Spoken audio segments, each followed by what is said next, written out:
రాజధానిగా చేసుకుని చంద్రకేతుడనే రాజు పాలించేవాడు. సంతానార్థి అయిన ఆ రాజుకు లేక లేక చంద్రమతి అనే ఓ అమ్మాయి జన్మించింది. ఆమెను అల్లారి ముద్దుగా పెంచే దశలో రాజపురోహితులు జైత్రయాత్రకు ముహూర్తం పెట్టడంతో బలగాలం తీసుకుని ఆయన బయలుదేరాడు. రోజులు నెలలయ్యాయి, నెలలు సంవత్సరాలుగా మారాయి. అయినా బ్రహ్మగిరికి చంద్రకేతుడు తిరిగి రాలేదు. అలా కొన్నేళ్ల తరువాత రాజ్య విస్తరణకాంక్షకు శాశ్వత విరామాన్ని ప్రకటించిన చంద్రకేతుడు జైత్రయాత్రలో అనంత విజయాన్ని సాధించి రాజధానికి తిరిగి వచ్చాడు. అంతఃపురంలో ప్రవేశిస్తూనే ముగ్ధమోహన కన్య అతని కంటపడింది. అతని మనస్సు చలించింది, బుద్ధి వక్రించింది. విచక్షణ కోల్పోయిన చంద్రకేతుడు ఆ సుందరిని చేపట్టబోయాడు. అది చూసి అతని భార్య వారించింది.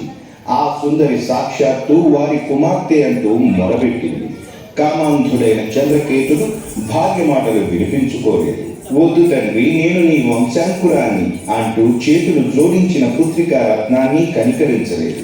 ఏళ్ల తరబడి యుద్ధాల్లో గడిపిన ఆ రాజులో కారుణ్యం హరించుకుపోయింది. కామవాంఛతో చంద్రమతిని వెంబడించాడు. ఆమె రాజధాని వదిలి కృష్ణానదిని దాటి కొండల్లోకి పరుగు తీసింది. ఓ గుహలో తలదాచుకుంది.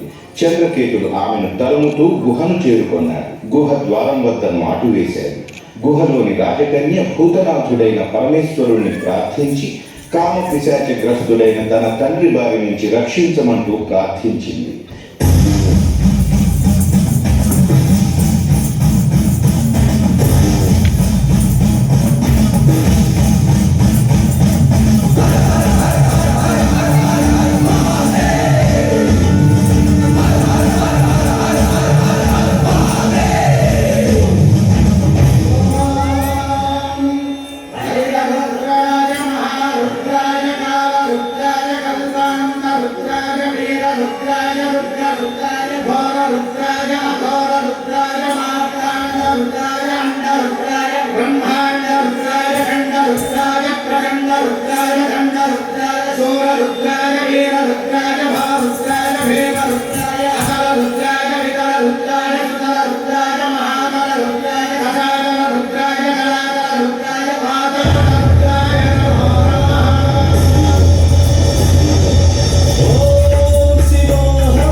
శివమహిమ చేత చంద్రకేతుడు ఆకుపచ్చ శిలగా మారిపోయాడు.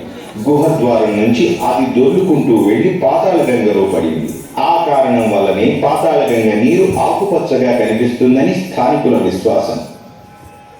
గుహ నుంచి బయటకు వచ్చిన చంద్రమతి సమీపంలో ఒక అద్భుత దృశ్యాన్ని దర్శించింది. ఒక గోవు పొదుగు నుంచి వెలువడుతున్న క్షీరధారలో అభిషిక్తమవుతున్న శివలింగాన్ని చూసింది. శివాజ్ఞ మేరకు ఆలయాన్ని నిర్మించి ఆ స్వామి అనుదినం మల్లెలతో అర్చించేది. ఆమె నిర్మల భక్తికి మెచ్చిన నీలకంఠుడు చంద్రమతి సమర్పించిన మల్లెదండను తన సిగలోని నెలవంకకు సురగంగకు నడుమ అందంగా ధరించాడట. ఆ విధంగా మల్లికార్జునుడన్న వ్యవహార నామంతో ఇక్కడ స్వామి వేంచేసి ఉన్నారని ధార్మికులు విశ్వసిస్తారు.